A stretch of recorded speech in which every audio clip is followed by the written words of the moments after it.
Hello friend, लक्ष्य education app पर स्वागत है। आज हम दोस्तों बात करने वाले हैं गांधी युग पर। तो दोस्तों देखते हैं, बात करते हैं गांधी जी का जो कि घटनाक्रम रहा है और कब गांधी जी भारत में आए और कितने दिनों तक भारत के स्वतंत्रता आंदोलन में क्या क्या काम किया, तो इस पर बात करते हैं। 1915 में गांधी जी अफ्रीका में एजुकेशन को पढ़ाई करके या फिर लॉ को कंप्लीट करके 1915 9 जनवरी 1915 में भारत में आए और 16 से 20 में उन्होंने 1920 में कुछ आंदोलन किए, 1930 में कुछ आंदोलन किए, 1942 में आंदोलन किए। तो इस पर हम डिटेल में चर्चा करते हैं। गांधी जी का आगमन 1915 9 जनवरी 1915 को 9 जनवरी 1915 को गांधी जी दक्षिण अफ्रीका से भारत लौटे। इस दिन वो अप्रवासी दिवस के रूप में आजकल हम मनाते हैं। उन्होंने गोपाल कृष्ण गोखले को अपना राजनीतिक गुरु माना और शुरुआत में उन्होंने पूरे भारत का भ्रमण किया। आगे बढ़ते हैं। सबसे पहले जब गांधी जी 15 में आए हैं तो उनकी मुलाकात एक रामचंद्र शुक्ल, जो कि बिहार से बिलोंग करते थे, उनकी मुलाकात रामचंद्र शुक्ल से बनारस में हिंदू विश्वविद्यालय के स्थापना दिवस पर इनसे मुलाकात हुई और उन्होंने कहा कि गांधी जी एक चर्चित हस्ती हैं और मेरे यहाँ की जो समस्या है, मेरे यहाँ मतलब चंपारण में एक समस्या थी उस समय। समस्या का मतलब कह सकते हैं कि अंग्रेज़ों के द्वारा लगाया गया जो टैक्स था वो कुछ ज़्यादा ही हो गया था चंपारण में। और जो राजेंद्र कुमार शुक्ल हैं बिहार से संबंधित थे, उन्होंने गांधी जी को आह्वान किया, निमंत्रण किया कि आइए मेरे बिहार में आइए और जनता की कुछ जो समस्या है उनको सुनिए और मेरी आवाज़ को उठाइए। तो गांधी जी ने शुरुआत में तो उन्होंने मना किया, फिर बहुत कुछ कहने के बाद में गांधी जी चंपारण के लिए चले गए। बिहार चंपारण नील की खेती, ये किसानों की एक समस्या थी, अंग्रेज अत्याचार कर रहे थे। गांधी जी ने नील आंदोलन में या चंपारण सत्याग्रह 1917 में संपन्न किया। ठीक है दोस्तों, आगे बढ़ते हैं। उसके बाद में गांधी जी की लोकप्रियता बढ़ती गई। फिर उन्होंने 1918 में खेड़ा सत्याग्रह, ये गुजरात के खेड़ा जिले में फसल बर्बादी के बावजूद अंग्रेज सरकार लगान वसूल रही थी, जिससे क्या हुआ, किसान बहुत परेशान थे। उन्होंने गांधी जी की हेल्प मांगी। गांधी जी ने, सरदार पटेल और गांधी जी दोनों लोगों ने मिलकर के किसानों का समर्थन किया और आंदोलन को खड़ा किया। तो यह उनका पहला असहयोग आंदोलन था। ये उनका पहला असहयोग आंदोलन। उससे पहले एक सत्याग्रह, ये भी सत्याग्रह है। ये सत्याग्रह मतलब सत्य के लिए आग्रह, सत्य के लिए खड़े रहना। ठीक है दोस्तों, आगे बढ़ते हैं। इसके बाद गांधी जी 1918 में ही कुछ दिन बाद अहमदाबाद मिल हड़ताल, अहमदाबाद में कपड़ा की जो मिल थी उसमें उनकी जो फसल या वेतन की कटौती कर दी गई थी। तो उनके मिल मालिक इस चीज़ को, उनकी हेल्प करने को तैयार नहीं थे मज़दूरों की, और मज़दूर बहुत परेशान थे जैसे हड़ताल कर रखी थी। तो गांधी जी ने इस मजदूर मिल को प्लेग बोनस नहीं मिल रहा था। क्या हो रहा था, प्लेग बोनस नहीं मिल रहा था। ये 35% वेतन वृद्धि की मांग कर रहे थे। यहाँ गांधी जी ने पहली बार भूख हड़ताल को सहारा लिया। भूख हड़ताल या पहला आमरण अनशन। अंत में मिल मालिकों को मांग माननी पड़ी और गांधी जी की जीत होती है और अहमदाबाद मिल हड़ताल खत्म होती है। आगे बढ़ते हैं। रॉलेट एक्ट, रॉलेट एक्ट 1919, इसे काला कानून कहा गया। इसमें नो दलील नो वकील, क्योंकि आप अंग्रेज सरकार किसी भी व्यक्ति को, भारतीय को पकड़ करके बंद कर सकती थी और उन्हें ना कोई ज़मानत की ज़रूरत, ना ज़मानत करने का मौका मिलेगा, ना कुछ। इसके तहत पुलिस किसी भी बिना वारंट के किसी को गिरफ्तार कर लेना, ना दलील, ना वकील, ना अपील, ना ही आप किसी दलील कर सकते हैं, ना ही वकील कर सकते हैं, ना ही अपील कर सकते हैं।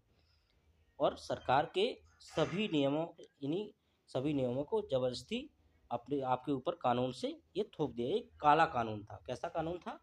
काला कानून। काला कानून इसको कह सकते हैं। आगे बढ़ते हैं। इसके बाद में 1919 में एक जलियांवाला बाग, जो कि अमृतसर में है, जलियांवाला बाग हत्याकांड। इसमें क्या हुआ? 13 अप्रैल 1919 को अमृतसर के वैसाखी के दिन जनरल डायर ने निहत्थी भीड़ पर गोलियां चलवा दी। निहत्थी भीड़ पर गोलियां चलवा दी। दरअसल क्या था कि अमृतसर के जो जलियांवाला बाग एक पार्क था, उसमें कुछ भारतीय मूल के लोग, भारतीय लोग अंग्रेज़ों के खिलाफ कुछ एक सभा थी, लोग बोल रहे थे, व्याख्यान दे रहे थे, कुछ बच्चे, बूढ़े, बुजुर्ग सभी लोग सुन रहे थे। अचानक अंग्रेज़ के जो जनरल डायर था, उसने गोली चलाने का आदेश दे दिया और बहुत सारे लोग इस गोली कांड में मारे गए। कुछ लोगों ने दीवार को फांद कर छलांग लगाई, जिससे वहाँ पे एक बहुत बड़ा कुआं था। कुआं में बहुत सारे इतने लोग गिर गए थे, सुनने में आ रहा है कि कुआं पूरा लाशों से भर गया था। तो ये एक बहुत ही दर्दनाक घटना हुई थी। आगे बढ़ते हैं। खिलाफत आंदोलन। खिलाफत आंदोलन 1919। इसमें क्या हुआ? अली बंधुओं मौलाना मोहम्मद अली और शौकत अली ने शुरू किया था। उद्देश्य तुर्की के खलीफा के सम्मान की रक्षा। दरअसल जैसे ही भारत अंग्रेज़ों का गुलाम था, ऐसे तुर्क भी अंग्रेज़ों का गुलाम था। वहाँ पे मुस्लिम कम्युनिटी के जो महान गुरु, धर्म गुरु हैं, जो खलीफा था, उसको उन्होंने हटा दिया कुर्सी से। तो इन सारे विश्व के मुस्लिम धर्म को मानने वाले लोगों को एक एक बहुत ही ज़्यादा दुखद लगा। उन्हें लगा कि ये तो मेरे सम्मान की बात है, मेरे धर्म की बात है। इसलिए सारे यहाँ भारत में भी खिलाफत शुरू हो गई। उनके खिलाफत आंदोलन की शुरुआत यहाँ पे मौलाना मोहम्मद और शौकत अली, दो लोगों ने की। गांधी जी ने इसे हिंदू मुस्लिम एकता का सहारा भी समझ लिया, क्योंकि अब हिंदू तो ऑलरेडी खिलाफ थे, अब मुस्लिम भी खिलाफ हैं। क्यों ना एकजुट होकर के हम लोग अंग्रेजों से लड़ाई लड़े जाए। ठीक है, आगे चलते हैं। असहयोग आंदोलन 1920। असहयोग आंदोलन 1920 में नागपुर अधिवेशन 1920 प्रस्ताव पास हुआ। उद्देश्य था स्वराज की प्राप्ति। स्वराज की प्राप्ति।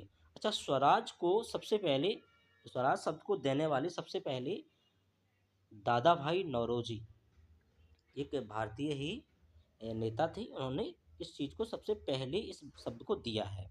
लोगों ने सरकारी उपाधियां लौटा दी, स्कूलों और न्यायालयों को बहिष्कार कर दिया। ये पहला जन आंदोलन था। ये इतना बड़ा और विशाल जन आंदोलन पहला आंदोलन था, असहयोग आंदोलन 1919। आगे बढ़ते हैं। अच्छा, इतने सारे आंदोलन हो रहे हैं, तो गांधी जी का तरीका है, जो तौर तरीके विरोध करने का तरीका है, कैसे सभी आंदोलनों में सफल होते जा रहे हैं। सबसे पहला उनका तरीका बहिष्कार। विदेशी कपड़ों और वस्तुओं को होली जलाई गई।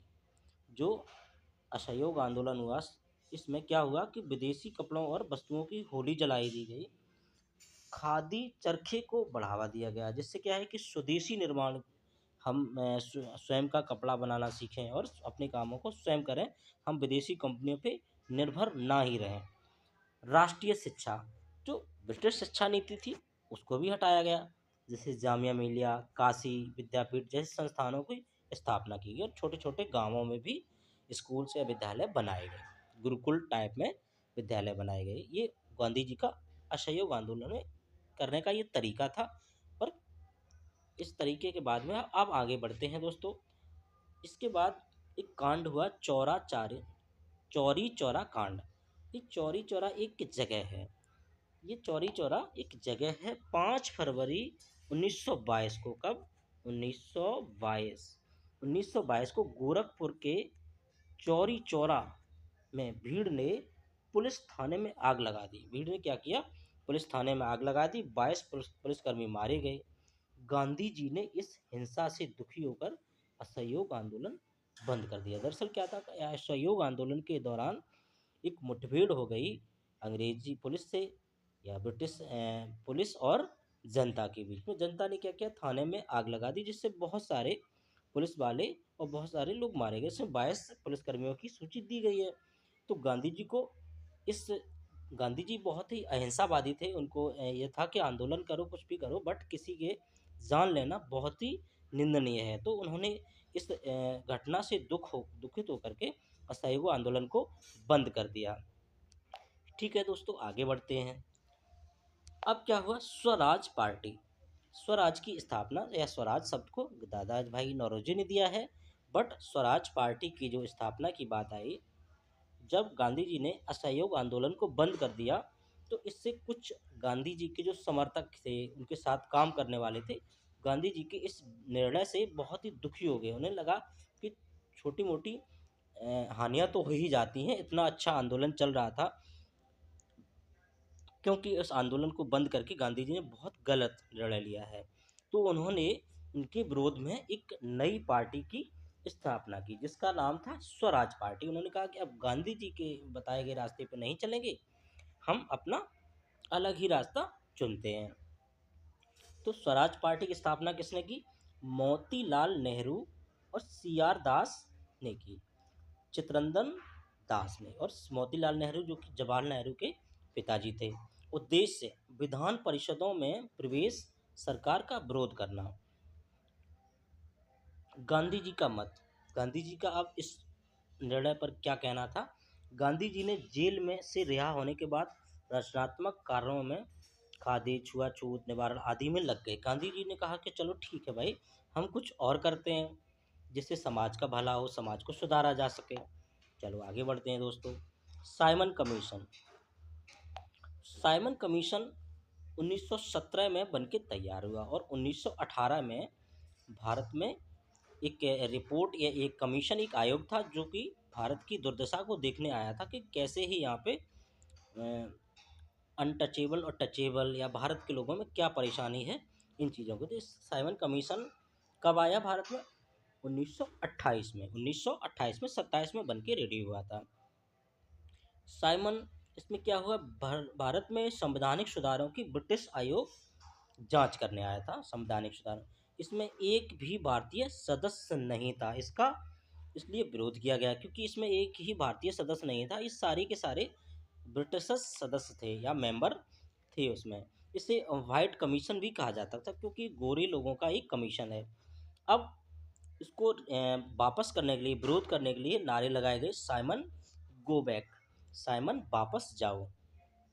इसी साइमन वापस जाओ के दौरान ही लाला लाजपत राय विरोध करते समय उनको 22 लाठियां उनकी सर में लगीं ब्रिटिश पुलिस की, जो फिर कुछ दिन बाद लाला लाजपत राय जी की मृत्यु भी हो गई। ये कमीशन ने एक बहुत बड़े नेता को भारत से छीन लिया था। आगे चलते हैं दोस्तों। पूर्ण स्वराज। अब भारत के लोग और ही ज़्यादा परेशान हो गए उस कमीशन से। उन्होंने अब कहा, अब कुछ नहीं चाहिए, अब हमें पूर्ण स्वराज चाहिए, अपना खुद का राज्य चाहिए। ये कब आया या कब इसकी सोच को 1929 में पूर्ण स्वराज की स्थापना की गई। 1929 में पूर्ण स्वराज की लाहौर अधिवेशन, जो कि कांग्रेस का अधिवेशन हो रहा था, उसमें पूर्ण स्वराज की स्थापना की गई या इस बात को रखा गया। जवाहरलाल नेहरू इसके अध्यक्ष बने। 31 दिसंबर 1929 को रावी नदी तट पर गांधी जी ने नेहरू जी ने एक झंडा, जो उस समय था, तिरंगा तो नहीं था उस समय, झंडा, उसको फहराया। आगे चलते हैं। 26 जनवरी 1930 को प्रथम स्वतंत्रता दिवस बनाया गया। तो आज भी हम लोग 26 जनवरी को इसीलिए स्वतंत्रता दिवस को या गणतंत्र दिवस को मनाते हैं।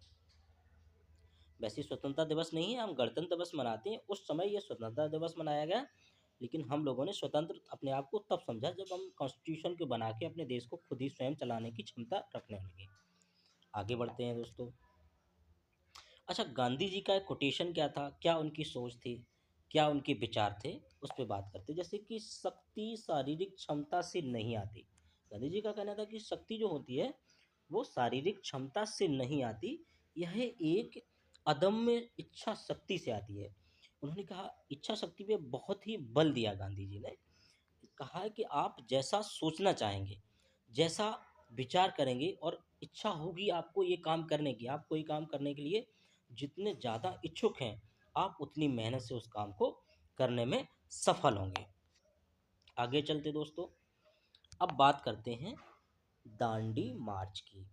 1930 में 12 मार्च 1930 को साबरमती आश्रम से 28 अनुयायियों या गांधी जी के जो साथ में चलने वाले 78 अनुयायियों के साथ में यात्रा शुरू की। यह नमक कानून के खिलाफ यात्रा थी, क्योंकि ब्रिटिशर्स ने नमक पर कानून लगा दिया था, एक टैक्स लगा दिया था। और गांधी जी का कहना था कि नमक बहुत ही बेसिक नीड्स है, हर एक व्यक्ति की बेसिक नीड्स है। जैसे गरीब और अमीर, इनके बीच में अमीर लोग तो नमक को यूज कर भी सकते हैं, गरीब फिर बिना नमक के फिर कैसे जिएगा। तो नमक कानून तोड़ने के लिए उन्होंने इस यात्रा को किया था, जिसमें क्या था कि 385 किलोमीटर दूर समुद्र के किनारे जाकर के अपने स्वयं के हाथों से ये नमक को बनाना। 6 अप्रैल को दांडी पहुंचे। दांडी समुद्र के किनारे की जगह थी और कहाँ से चली थी? साबरमती आश्रम से। आगे बढ़ते हैं दोस्तों, सविनय अवज्ञा आंदोलन। सविनय अवज्ञा आंदोलन ये कब शुरुआत हुआ? गांधी जी ने समुद्र तट पर एक मुट्ठी नमक को उठाकर ब्रिटिश कानून तोड़ा और सविनय अवज्ञा आंदोलन की शुरुआत की। वहीं से उन्होंने सविनय अवज्ञा आंदोलन की शुरुआत की। पूरे देश में महिलाओं और छात्रों ने बढ़ चढ़ के हिस्सा लिया इस आंदोलन में। महिलाओं ने, छात्रों ने बढ़ चढ़ के हिस्सा लिया। आगे बात करते हैं दोस्तों, गांधी इरविंग समझौता। 1931 में एक समझौता हुआ गांधी और वायसराय लॉर्ड इरविंग के बीच में। 5 मार्च 1931 में एक समझौता हुआ। सविनय अवज्ञा आंदोलन को स्थगित कर दिया गया। कांग्रेस दूसरे गोलमेज सम्मेलन में भाग लेने को तैयार भी हो गई। आगे बढ़ते हैं दोस्तों, द्वितीय गोलमेज सम्मेलन। इसमें क्या हुआ? गांधी जी लंदन गए और कांग्रेस के एकमात्र प्रतिनिधि के रूप में सांप्रदायिक प्रतिनिधित्व के मुद्दे पर वार्ता रही हुई, लेकिन ये विफल रही। वार्ता कैसी रही? विफल रही। इसमें खाली हाथ भारत लौटे और आंदोलन पुनः शुरू कर दिया, क्योंकि गांधी जी की कुछ अलग मांगे थी। इसमें बी आर अम्बेडकर और गांधी जी के बीच में टकराव था। आगे बढ़ते हैं, पूना पैक्ट। जब बीच में क्या हुआ, गांधी जी ने आमरण अनशन करने लगे। पूना पैक्ट 1932, ये बहुत ही ज़्यादा महत्वपूर्ण और बहुत ही परिवर्तनशील युग को बताता है कि जो गांधी और बाबा साहब अम्बेडकर के बीच में एक निर्णय हुआ था। दलितों के लिए अलग निर्वाचन मंडल के विरोध में गांधी जी यरवदा जेल में आमरण अनशन पे बैठ गए। अंततः गांधी जी और अम्बेडकर साहब के बीच में एक समझौता हुआ और दलितों के लिए आरक्षण सीटें या आरक्षित सीटें बनाई गई। ये जो आरक्षित सीटें हैं आज भी हमें पता चलता है, विधायक और संसद इन सब चीज़ों के लिए 1932 के एक समझौते के तहत मिली हुई हैं। रचनात्मक कार्यक्रम। और गांधी जी ने इसके अलावा और क्या क्या काम किए? अभी तो ये स्वतंत्रता आंदोलन में ही काम करते रहे दिखाई दे रहा था, लेकिन इनके साथ साथ में उन्होंने और भी काम किए हैं। एक संघ की स्थापना की जिसका नाम हरिजन सेवक संघ है। अस्पृश्यता यानी छुआछूत निवारण के लिए 1932 में इसकी स्थापना की।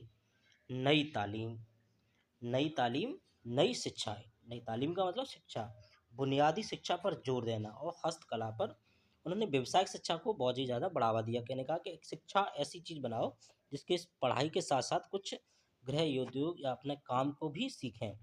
ग्रामोद्योग और गृह उद्योग या ग्रामोद्योग, गांव को आत्मनिर्भर बनाओ। गांव में सारे प्रोडक्ट बनाने की बात की गांधी जी ने और इन सभी के एक पक्षधर थे। आगे चलते हैं,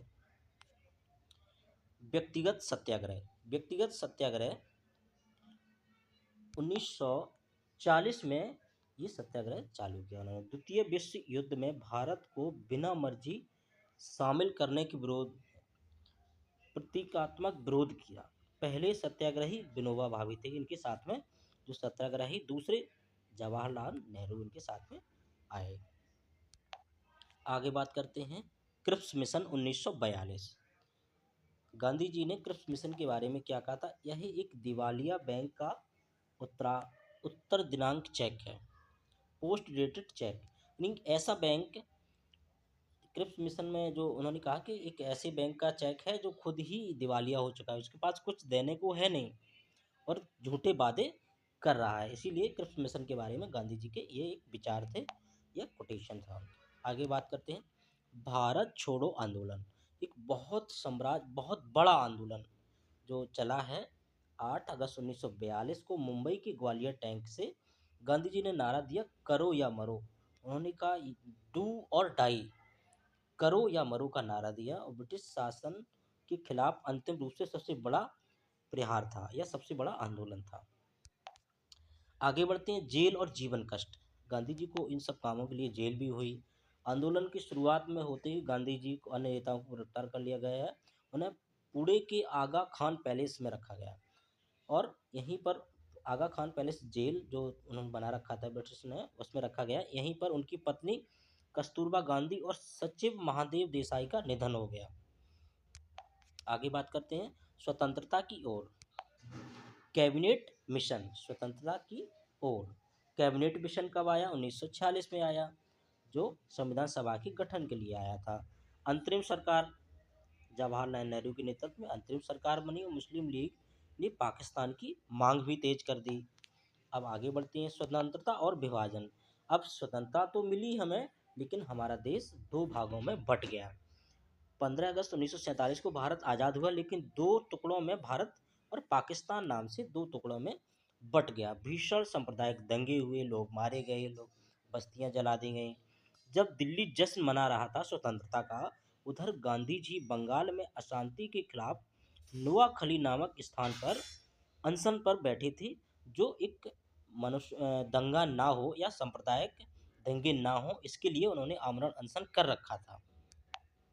आगे बढ़ते हैं दोस्तों, महाप्राण या गांधी जी की मृत्यु कैसे हो गई? गांधी जी की मृत्यु के लिए 30 जनवरी 1948 को दिल्ली के बिरला हाउस प्रार्थना सभा के लिए नाथूराम गॉडसे नामक जो एक आतंकवादी था, नाथूराम गॉडसे आतंकवादी ने गांधी जी को गोली मार दी। ये एक आरएसएस से संघ से जुड़ा हुआ व्यक्ति जो था, इस आतंकवादी ने गांधी जी को गोली मार दी। उनके अंतिम शब्द थे, हे राम। पूरा विश्व शोक में डूब गया था और गांधी जी की इस तरीके से अंतिम विदाई या समय आया। आगे उन्होंने गांधी जी की विरासत हमें क्या मिली, इनसे गांधी जी से हमें क्या जानने को मिला? अहिंसा। सबसे पहली बहुत बड़ी बात है, उन्होंने अहिंसा की बात की कि किसी को भी विश्व और संघर्ष समाधान का शांतिपूर्ण रास्ता दिखाया। पूरे विश्व को ये कहा, अहिंसा ही परमो धर्मा, अहिंसा ही परम धर्म है, किसी को हानि ना पहुँचे, इससे बड़ा धर्म क्या हो सकता है? सत्याग्रह, एक ऐसा अन्याय के खिलाफ निडर होकर खड़े रहना, सत्य और न्याय के खिलाफ खड़े रहना। गांधी जी की जो समाधि है वो राजघाट में, दिल्ली में समाधि, राजघाट स्थान पर उनकी समाधि बनाई गई। शांति का प्रतीक, आज भी गांधी जी अहिंसा का प्रतीक रहे हैं, शांति का प्रतीक रहे हैं, सत्याग्रह के प्रतीक रहे हैं और उनकी समाधि आज दिल्ली में है। इसी के साथ इस वीडियो को अंत करते हैं। नमस्ते, बहुत बहुत धन्यवाद।